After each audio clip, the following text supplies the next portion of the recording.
Hola a todos, hoy vamos con otro tema también súper importante y muy definitorio del IES Bahía de Algeciras, que es el tema del Erasmus. Un aspecto que es súper atractivo para los alumnos y para los profesores y que nos hace distinguirnos de muchos otros centros. Para ello contamos hoy con la ayuda de la coordinadora Erasmus del centro, que es Mara, y vamos a hacer una serie de preguntas para que todo el mundo comprenda qué es el Erasmus, qué entraña y todo el trabajo que hay detrás que probablemente no siempre se ve. Bien, Mara, explícanos brevemente en qué consiste esto del Erasmus y quién lo financia. Bueno, los proyectos Erasmus son proyectos europeos de movilidad tanto de profesorado como de alumnado y son proyectos de formación y que también les ofrece a los alumnos y a los participantes posibilidades de empleo en el futuro. Está financiado, como acabo de decir, por la Unión Europea. ¿Desde cuándo tiene el Bahía Erasmus? Pues empezamos el proyecto, lo hicimos en el curso 2017 y en el curso 2018 comenzamos con las movilidades. Empezamos con un proyecto pequeñito de movilidad de profesorado, formación de profesorado y hace 2 cursos tuvimos nuestro primer proyecto con alumnos. ¿Y cómo fue que el IES Bahía de Algeciras obtuvo la posibilidad de irse a Erasmus? Bueno, pues teníamos interés por hacer este tipo de proyectos, entonces hice una formación y a partir de ahí pues accedí a la plataforma que nos da la Agencia Nacional que se llama SEPIE y tienes que rellenar unos formularios, tienes que plantear un proyecto o un plan Erasmus que tiene unos objetivos, tienes que plantear los resultados que quieres conseguir, las expectativas y el impacto que puede tener en el centro y todo tiene que estar basado en unas necesidades del centro o necesidades del alumnado. ¿Es este un trabajo fácil? Bueno, trabajo fácil no es, tiene mucho trabajo, pero la verdad que si lo haces con ganas y con ilusión, pues es mejor. Bueno, nos han mencionado que tienes un proyecto en el que se evalúa cómo puede beneficiar eso al centro, las necesidades que el propio centro tiene. Entonces entiendo que el Erasmus no se reduce únicamente a que los alumnos o los profesores se vayan de viaje a otro país, sino que entiendo que se trabaja de manera previa y post. Hombre, nosotros primero tenemos una comisión Erasmus en el centro, que son las coordinadoras de área, el director, la jefa de estudio, yo como coordinadora del proyecto. Y después pues no es un viaje como, bueno, nos vamos de viaje de estudio ni nada de eso. Es una formación que después tiene que tener una repercusión en el centro. Cuando los profesores van, tenemos reuniones a posteriori que nos explican lo que han aprendido para que todo el mundo pueda seguir esa metodología y los alumnados igual. Después, por ejemplo, los días Erasmus y los alumnos fueron por las clases explicando lo que habían hecho, lo que habían aprendido y animando a todo el mundo a participar. Qué bien. He escuchado por ahí que en el IES Bahía hay un club Erasmus en los recreos. ¿En qué consiste eso? Pues esto lo empecé cuando nos dieron el primer proyecto con el alumno. Queríamos dar a conocer los proyectos en profundidad que teníamos en el centro, porque los alumnos sí sabían Erasmus, pero no sabían realmente lo que era. Entonces propusimos hacer un club en los recreos y tuvimos mucho público. Lo dividimos y ahí lo que hicimos fue explicar las oportunidades que Europa ofrece a los jóvenes y también aspectos socioculturales, banderas, capitales, que los niños no conocían y hay muchos que no conocen. Entonces, a partir de ahí, pues fuimos aumentando el número de alumnos y también lo que hacemos ahí es preparar las movilidades de los alumnos que acogemos y de los profesores. Por ejemplo, viene un profesor, pues el tour del centro, el tour de la ciudad, ellos lo preparan y lo explican. ¿Y los alumnos que participan en el Erasmus, cómo se les suele seleccionar? Pues tenemos una serie de criterios. Para empezar, ellos tienen que mandar, los alumnos interesados, tienen que mandar una carta explicando por qué quieren participar y qué pueden aportar al proyecto que estamos llevando a cabo. También tenemos pues, criterios para incluir a los alumnos con menores posibilidades, inmigrantes, alumnos que pues, tienen enfermedades o alumnos que tienen problemas de relaciones sociales. También tenemos una plaza reservada para ellos. También pues que cumplan las normas del centro, que trabajen en las clases, que no tengan medidas contrarias a la convivencia. Eso. Y después de una vez que tenemos todos esos criterios, se seleccionan a 10, porque normalmente hasta ahora hemos llevado 6. Y esos 10 pasan una entrevista, que tenemos como un tribunal de unos 5 profesores. Ellos pasan, se les hacen preguntas y ellos tienen que defenderse en inglés. y la verdad que hemos tenido muy buenos resultados y hemos descubierto que saben más de lo que muestran en clase. ¡Wow! Se ve que esto es una gran responsabilidad. ¿Qué sensaciones experimenta uno cuando coordina y logra enviar a un grupo de estudiantes o de profesores a otro país? Bueno, en primer lugar, satisfacción, porque la experiencia que van a vivir allí no la van a vivir mucho en su vida. Ir a casa de en Macedonia, a casa de una familia, o en Francia, o en Bulgaria. Entonces, son cosas que posiblemente no vuelvan a repetirse en la vida. Y por otra parte, muchas veces miedo a ver que se van a encontrar, si va a ir todo bien, porque lo que uno quiere es que se aproveche la experiencia lo máximo posible y que salga todo bien. Y así un poco, grosso modo, ¿cómo han sido en general las experiencias hasta ahora? Muy buenas. No, hasta el momento no hay ningún alumno ni ningún profesor que haya dicho que ya no va más. Al revés, siempre tienen ganas de participar. Y esto les anima a participar en otros proyectos del centro. Bueno, pues vamos a pasar ahora a las propias experiencias de profesores y de alumnos que han participado en estas experiencias. Muchas gracias, Mara. Gracias a vosotros. Pues vamos ya con nuestros verdaderos protagonistas del instituto, que son nuestros queridos alumnos, y para ello contamos con la inestimable ayuda de nuestros alumnos Miguel, Sofía, María y Cintia, que nos van a contar sus respectivas experiencias Erasmus, y después pues les haré una serie de preguntas para aquellos que se estén pensando que, si no lo he dicho ya, pues os recomiendo a todos a que os intereséis por el Erasmus, las oportunidades que existen, que pasan y vuelan, y son súper importantes, y vamos a hacer un poco una recapitulación de aquello que hemos aprendido. Sofía, ¿nos puedes resumir brevemente cómo fue tu Erasmus, dónde fuiste, Vale. cuándo, cómo fue la experiencia?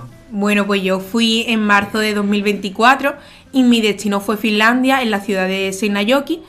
Y la verdad es que muy bien. Yo tuve una suerte increíble de tener una familia que me acogieron como si fuera una más. Hice un montón de actividades. Una de las que más me sorprendió fue ir a un lago helado y después ir a una sauna, que allí las saunas son súper comunes. Y el último día, por ejemplo, fuimos a la capital, a Helsinki, y súper bien. Increíble. ¡Wow! ¡Qué interesante, María! Cuéntanos. Pues yo fui en marzo de 2025 a Francia, concretamente en un pueblo del norte llamado Formery, y también tuve muchísima suerte con la familia que me tocó. Fueron súper amables conmigo y también me incluyeron en todo.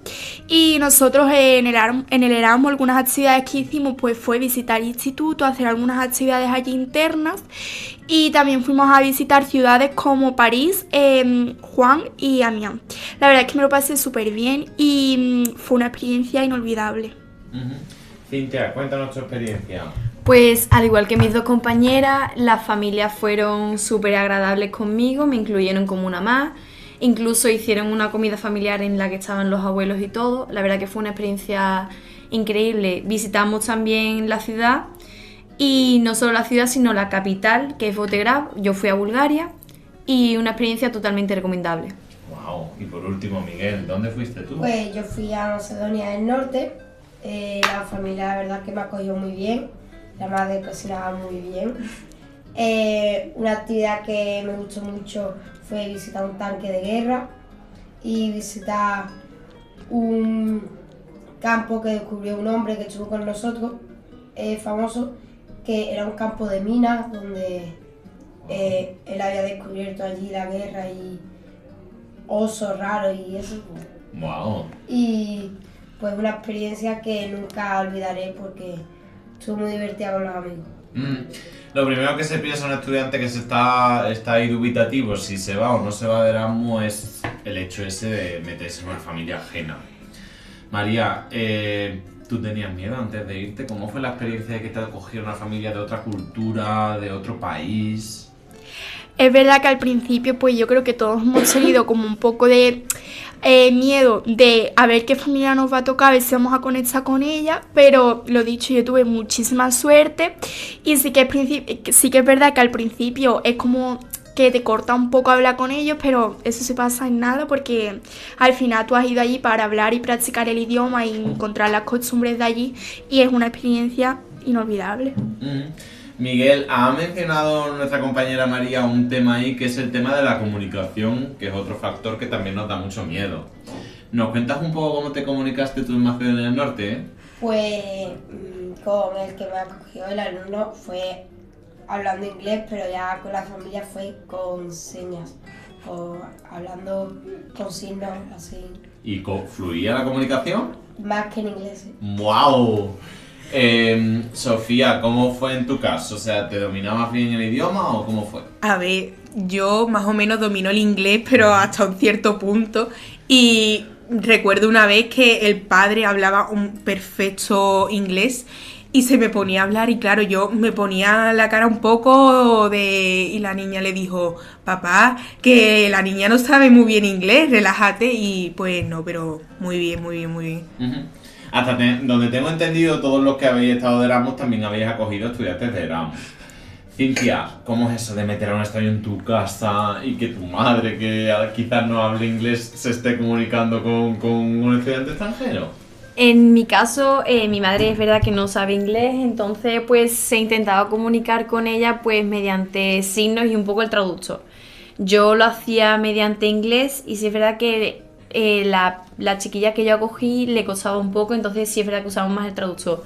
Pero al final es una experiencia bastante guay porque si no practicas el inglés puedes aprender un poco del otro idioma. Uh-huh. María, hasta donde tengo entendido, algún estudiante por ahí dice yo que voy a meter a un extranjero en mi casa. ¿Tú dirías que es una experiencia positiva que alguien de otra cultura venga a casa a estar contigo? Sí que es una experiencia positiva porque no solo tú tienes la oportunidad de que esa persona te enseñe pues su cultura y algunas, si por ejemplo es de otro idioma, pues algunas palabras en el idioma, sino que también pueden aprender tus padres y familia a cómo comunicarse con esa persona. Yo en mi caso cogía una alemana y una francesa y por ejemplo mi padre que se fue de Erasmus a Alemania pudo volver a retomar en ese sentido un poco el alemán y sí que es una experiencia muy enriquecedora y os animo a todos a que acojáis en vuestra casa. Qué bien, Miguel. ¿Y tú qué actividades hiciste con el extranjero que acogiste en tu casa? ¿Cuándo vinieron ellos a España? Pues ellos vinieron en 2025 más o menos en febrero, marzo, por ahí. La verdad que hicimos una actividad muy guay, fuimos a un lago, fuimos a ver monos, después con los finlandeses que también acogí y hicimos muchas cosas y también tuve mucha suerte porque el alemán era dominicano y hablaba español. ¿En serio? ¡Qué guay! Bueno, y hablando un poco del tema del instituto, Sofía, ¿qué diferencias notas entre los institutos de otros países y el de España? Yo, por ejemplo, al que fui en Finlandia, la cantidad de materiales que tenía, por ejemplo, en el aula de tecnología, tenía una especie de taller increíble.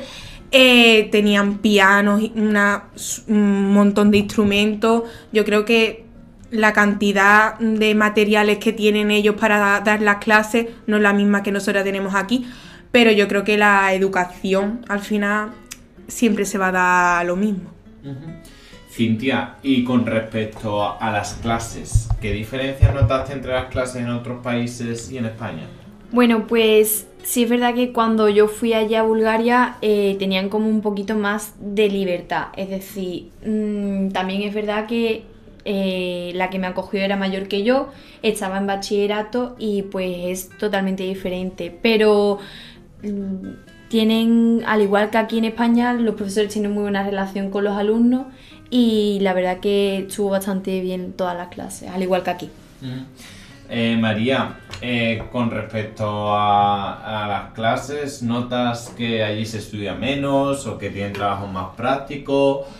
¿Qué notaste?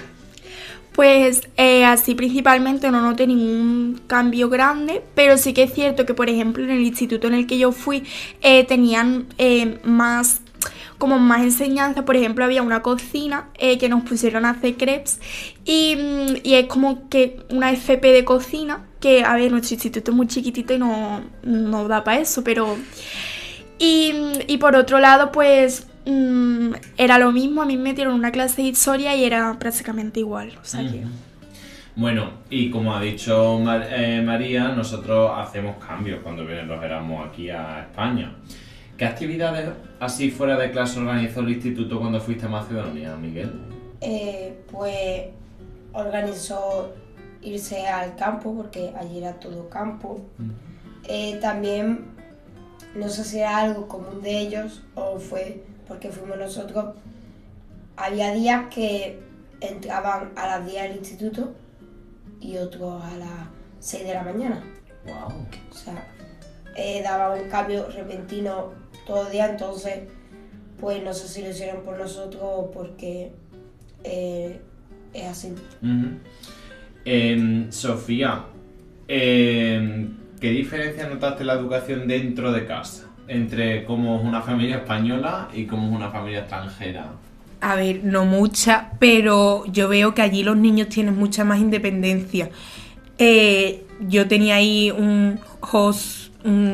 el hermano, tenía creo que 7 años y él iba al colegio solo, a todas las extraescolares solo, y a ver que el colegio no estaba ahí al lado. Y yo creo que eso ya después, por ejemplo, para comer no quedaban todos a comer, sino uno comía cuando querían. No sé, la independencia que hay. Cintia, mucha gente dice que una vez que conoces una cultura extranjera ya no paras, que te vuelves a ir, te vuelves a ir y te vuelves a ir.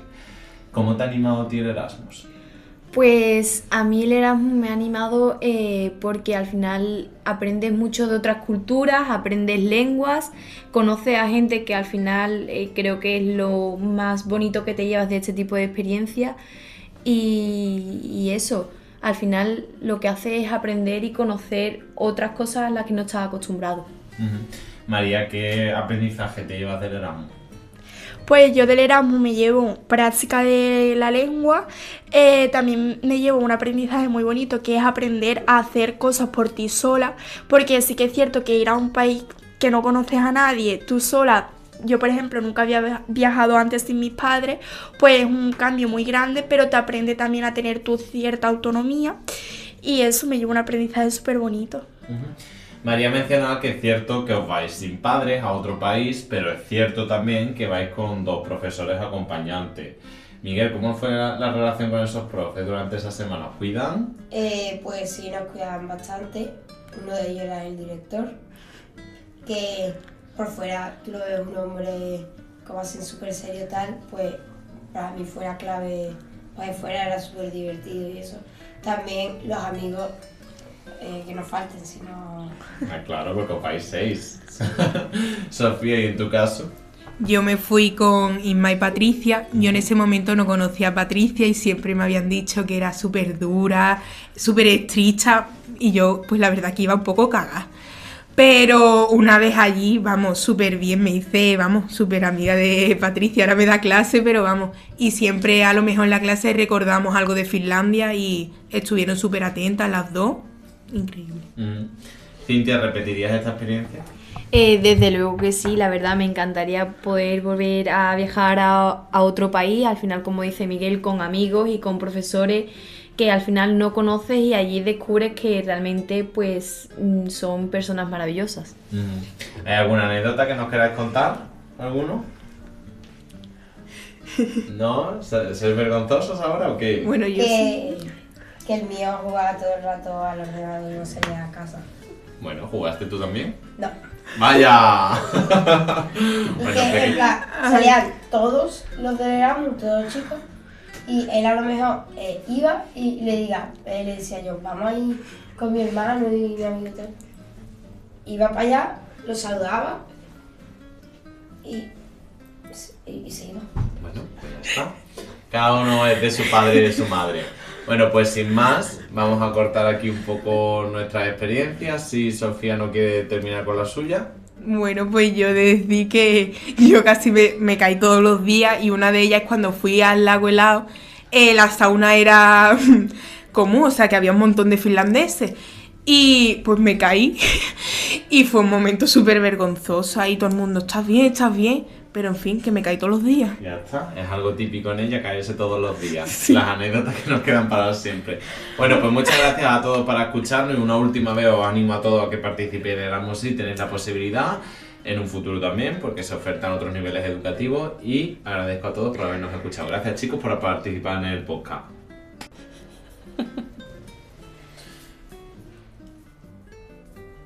Pues muy bien, tal y como nos ha dicho nuestra coordinadora Erasmus, existen distintos tipos de Erasmus en los que ha participado el IES Bahía. Y tenemos aquí a varios de nuestros profesores, tenemos a Patricia, a Borja, a Celia y a Maribel, que han participado en distintos tipos de ellos, para un poco contar experiencias en primera persona y saber cómo han ido esos Erasmus. Y después contaremos con las experiencias de los alumnos.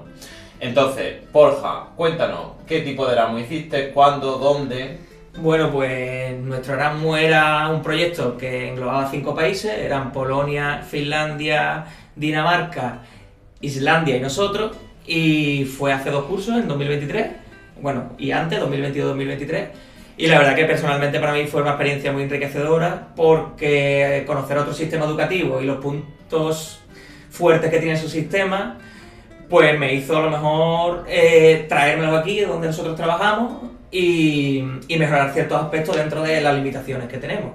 Pero la verdad que personalmente fue excelente, vamos. Es decir, que fue un proyecto de observación, ¿cierto? Sí, de observación, bueno, y también teníamos proyectos. Fue formación. Sí, formación, y teníamos un proyecto interrelacionado con todos los países, y bueno, sobre los ODS y sobre varias cosas, que también lo traíamos al centro. Y en los otros países también hacíamos actividades, hicimos, bueno, yo di clases en Dinamarca, expusimos, por ejemplo, el plan lector también en lo que hacemos aquí con el plan lector en otros países, bueno, un montón de cosas, no me quiero extender tampoco. Patricia, hasta donde tengo entendido, has participado en Erasmus de varios tipos, ¿cierto? Cierto. El primero que participé fue de formación solamente, que fue el primero que se hizo en noviembre del 2018. Y fuimos, Mara y yo, la coordinadora y yo, fuimos a Dublín. Estuvimos una semana haciendo un curso sobre las nuevas tecnologías en la enseñanza de idiomas.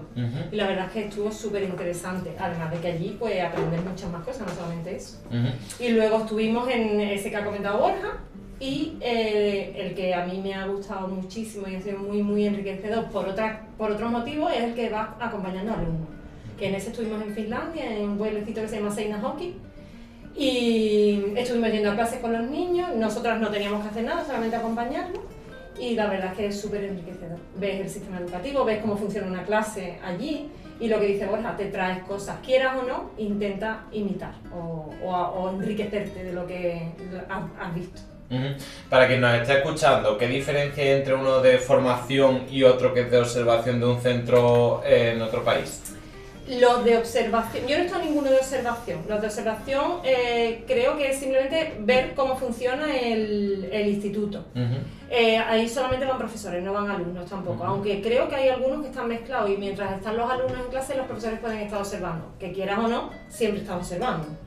Y los de formación no son en centros educativos, son en academias o centros de formación de adultos, y te dan una formación sobre el tema que elijamos, eso se elige a priori.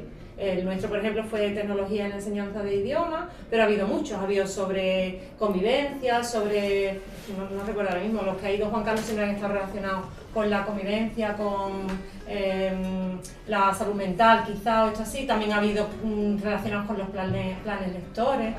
Entonces eso no se hace en el instituto, eso se hace en centros de formación. Grosso modo es una experiencia para intercambiar conocimiento entre profesores de distintos lugares de Europa. Exacto. Cuéntanos, Celia, ¿cómo, dónde y cuándo fue tu experiencia? Pues mi experiencia fue hace 2 añitos, más o menos. No me acuerdo del año concreto, no sé si fue hace 2 o 3. Fue en 2, ¿no? Fue en Serbia, en un pueblecito que hacía frontera con Hungría. Y fuimos 2 profesoras con la intención un poco de familiarizarnos para la obtención de la bandera verde. Para la obtención de la bandera verde hay que seguir una serie de pasos, y fuimos un poco a conocer cómo se trabajaba en el instituto central en el que nosotros estábamos, y también estuvimos recorriendo otros colegios de educación primaria, y ver un poco cómo trabajaban y cómo esos colegios, esos institutos habían conseguido ya la bandera verde. Maribel, y hasta donde te he entendido, también has participado en varios de ellos. ¿Nos cuentas un poco tu experiencia? Pues sí, yo he tenido la suerte, porque realmente creo que es una suerte, de poder estar en los distintos tipos, en el de formación, el de observación y el con alumnos. Y la verdad es que no te sé decir cuál me gusta más, porque todos han enriquecido lo que es la enseñanza o mi forma de enseñar, porque de todos he aprendido. El de formación, evidentemente, era sobre nuevas tecnologías también, y aprendimos un montón de aplicaciones y de distintas metodologías que tenían en distintos países, y fue espectacular. El de observación, cuando fuimos con los 5 países, ahí me gustó un montón, porque creo que fue donde puse en valor la enseñanza que nosotros damos aquí, porque con muy poco hacemos mucho, es lo que me di cuenta. Porque allí tienen muchos materiales, tienen un montón de dinero invertido en educación, tenían iPads para todos los alumnos, por ejemplo en Islandia, tienen unos centros impresionantes, dotaciones de todo tipo, tanto de instrumentos como de nuevas tecnologías, de todo. Pero luego la forma de dar las clases y el nivel académico no tiene nada que ver con nosotros. Entonces yo creo que puse más en valor todo lo que hacemos nosotros, digo, no vean lo bien que lo hacemos para lo poco que tenemos. Wow. Entonces fue todo eso así un poco. Total. Me di cuenta de eso. Y ya con alumnos, la experiencia con alumnos también es muy bonita, porque ya lo vives de otra manera, vas un poco más relajado, porque ahí tienes que hacer menos cosas. Es como, eres como una mamá. Sí, eres la mamá pato y todos los pollitos detrás. Y solo estás pues para controlar un poco que no pase nada, que no haya ningún problema y resolver alguna circunstancia que se dé. Pero yo no he tenido ninguna. El país donde estuvimos fue en Macedonia y fue chulísima la experiencia. De hecho, estamos deseando que vengan a visitarnos, que vienen, parece ser, en este curso o a principios del que viene, y poder devolverles toda la amabilidad y cómo nos acogieron en ese sitio. Maribel ha tocado un tema importante, y es que normalmente los Erasmus son recíprocos, es decir, tanto que vamos nosotros como que nosotros recibimos profesores y alumnos. Patricia, esto supongo que llevará mucho trabajo detrás, ¿verdad? Lleva mucho. Sobre todo lo lleva la coordinadora. Siempre ella, bueno, ya lo sabéis, que siempre nos está consultando y pidiendo ayuda, pero lleva mucho. Uno que para nosotros supuso muchísimo trabajo fue el de los 5 países. Yo siempre digo el de los 5 países. Sí. Ese proyecto no solamente se trabajaba cuando tú ibas a visitar el centro en el país que fuese, se trabajaba a nivel de centro completo, todos los profesores aquí durante todo el año. Recuerdo a principios de uno de los cursos que hicimos una actividad que eran como unos challenges, unos retos que tenían que hacer unas cosas. Bueno, hicieron ahí en la biblioteca, me acuerdo, un circuito que tenía que pasar una pelotita. Sí, porque... Y los 5 centros lo hacían al mismo tiempo.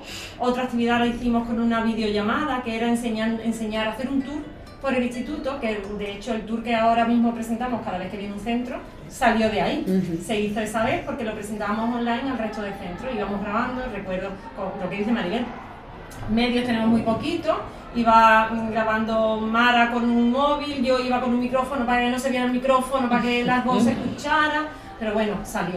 Y la verdad es que lleva muchísimo trabajo, pero no solamente de la preparación de la movilidad, sino de antes. Todo esto es cierto, Borja. O sea, muchos se piensan que es simplemente irte a otro país, y no, hay mucho trabajo detrás. ¿Cómo se prepara un Erasmus y cómo se traslada todo lo que aprendes del Erasmus después al centro en el que estás? Decía Dios Bahía. Hombre, siempre antes de la movilidad teníamos como unos proyectos que teníamos que realizar, los elaborábamos aquí en nuestro tiempo libre, y luego íbamos a los países donde visitábamos y ahí teníamos que exponerlos y ponerlos en práctica. Yo te cuento uno personalmente, teníamos que coger un juego o deporte alternativo popular aquí en Andalucía y lo preparamos aquí, lo llevamos a Dinamarca, estuvimos enseñándole el pinfubote, que es un deporte alternativo que aquí en el instituto, que ya sabéis, que es muy popular. Entonces lo dimos allí, estuvimos dando clases, y de hecho nos dijeron los profesores de educación física de Dinamarca que lo iban a incorporar a su programación, que les había gustado mucho. Entonces, que al final no es simplemente las horas de trabajo que tiene, que le tienes que echar tiempo extra, y que aunque parece que no se hace nada, luego cuando vamos allí tenemos exposiciones, hemos dado clases allí en todos los países, es decir, que es una experiencia completa. Sí. Y grosso modo, Celia, que un país tan ajeno como puede ser Serbia, ¿qué diferencias notas tú entre la educación allí y la educación aquí, después de tu experiencia? A ver, pues realmente con respecto a lo que nosotros íbamos, que era el proyecto este de la bandera verde, creo que realmente no hacían, o no me dio la sensación de que hicieran muchas cosas prácticas. Me daba la sensación que aquí en el instituto, por ejemplo, en ese sentido nos movíamos más. Sí es verdad que entrabas a los institutos, a los colegios, te encontrabas muchas exposiciones por los pasillos, muchos murales. Algunas clases sí quizá la enfocaron un poco más al tema que nosotros, ¿no?, en el que nos estábamos moviendo, pero sí veía como poco enfoque práctico. Aquí en cambio sí he visto yo a la hora de realizar actividades relacionadas con el desarrollo sostenible y tal, que sí se enfocaba más en lo práctico, ¿no?, lo que los alumnos se muevan o realicen y demás. Supongo que llevar contigo alumnos es una gran responsabilidad y al final uno va nervioso porque, como bien has dicho, pues vas como un pato que actúa como la madre de los Erasmus. ¿Tienes alguna anécdota que contarnos, Maribel? Bueno, anécdotas unas cuantas.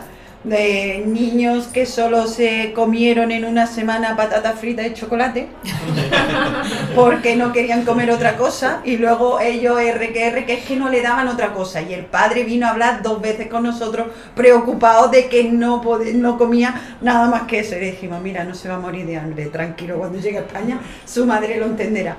Cosas así, o de ir con alumnos y cuando va a montarte en el avión decir que llevaba 6 botes de zumo metidas en la mochila, y tú dices, puede ser uno. Dice, no, es que me lo puso la madre que con la que estaba, me lo ha metido. Digo, ¿en serio en la mochila? A ver, te lo bebió antes, pero cuando vamos a pasar el control nos pararon. Bueno, pero pequeñas anécdotas que tampoco tienen grandes consecuencias, son más eso, anécdotas. Y después de haber participado en este tipo de experiencias, Patricia, ¿por qué le recomendarías a los alumnos que se apuntaran?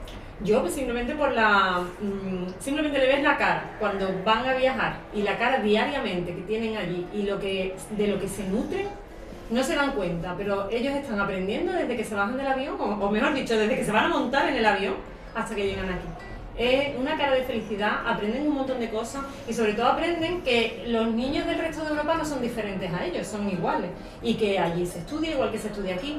O yo diría que casi que un poquito más, porque yo digo lo mismo que ha dicho Maribel antes. De todo esto me he dado cuenta de que nosotros trabajamos mucho y muy bien, además.